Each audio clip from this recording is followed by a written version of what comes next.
বৈশাখের তপ্ত গরমে রাজ্যে প্রথম দফার নির্বাচন হয়ে গেল। আর দ্বিতীয় দফার ভোটের প্রচারে দিনরাত এক করে ছুটে চলেছে প্রার্থীরা। আর এই প্রচারের মাঝেই মাঠে নেমে ধান গোছা বাঁধতে দেখা গেল কুলতলি বিধানসভা কেন্দ্রের বিজেপি প্রার্থী মাধবী মহলদারকে। নির্বাচনের মরশুমে এমন চিত্র নতুন নয়। কেউ দাড়ি কাটছেন, কেউ বাড়ি প্লাস্টার করছেন। ভোটের আগে এবার জনসংযোগে নানা চটকদার উদ্যোগ নিচ্ছেন প্রার্থীরা। সেই পথেই কি হাঁটলেন মাধবী? উঠছে প্রশ্ন।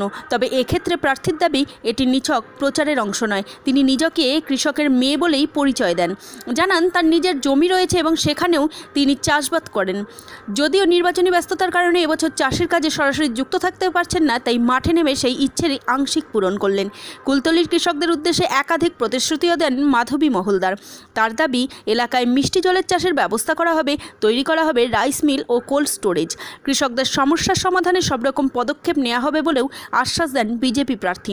আর সব মিলিয়ে জমে উঠেছে কুলতলির ভোটের ময়দান। ব্যুরো রিপোর্ট, গাঙ্গেয় সুন্দরবন বার্তা, কুলতলি। দিদি, দেখলাম ধান বাঁধতে, হঠাৎ করে কি এই প্রতিভাটা ছিল নিজের মধ্যে? আমি ছোট থেকেই বেসিক্যালি আমি একজন স্টুডেন্ট হিসেবে অতটা ভালো নই, কেউ বলবে না ক্লাসে খুব ভালো স্টুডেন্ট, কিন্তু আমি একজন ভালো চাষি সেটা আমার এলাকার প্রত্যেকেই জানি। আমি বিরাট বড় আমার বাগান ছিল। আমি যখন চাষ করতাম, বাগান চাষ করতাম, ধান চাষ করতাম, আমি 20 টাকা থেকে লোকের ক্ষেতে কাজ করা শুরু করেছি। আমি পশ্চিম গাবতলা থেকে 14 নম্বরে আসতাম, 1 কেটলি পান্তা নিয়ে, আর 20 টাকা রোজে ধান কাটতে, ধান বাঁধতে, ধান ঝাড়তে, ধান বইতে, এমনকি মাঠেও কাজ করতাম। তো এই আমি মনে করি এটা আমার কাছে গর্ব। আমি কৃষক পরিবারের মেয়ে। আমি ছোটো থেকে যখন কলেজে পড়ি, জামতলা কলেজে, তখন আমি গরু চড়াতাম, ছাগলও চড়াতাম, ধানও কাটতাম। পড়াশোনাটা এগোবো কখনো ভাবিনি।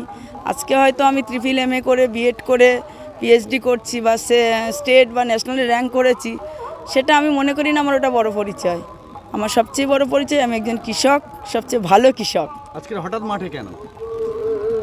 মনে হলো যে হঠাৎ নয়, বাড়িতেও ডাকছে কাজে, কিন্তু আমি হয়তো ব্যস্ততার মধ্যে যেতে পারছি না। কিন্তু আমি কিছু চাষ ভুলিনি, হয়তো কিছুদিনের পড়াশোনার জন্য গ্যাপ আছে। সেই জন্য আমার কৃষক ভাইদের পাশে দাঁড়াতে চাই। আগামী দিন আজকে ধান বাঁধার মধ্যে দিয়ে আমি তাদের এইটুকু বার্তা দিতে চাই, আগামী দিন এখানে মিষ্টি জল আনয়ন হবে, মিষ্টি জলের মধ্য দিয়ে চাষ হবে এবং রাইস মিল গড়ে উঠবে। কৃষকদের যে সম্পদ তা সঠিক ইউটিলাইজ হবে।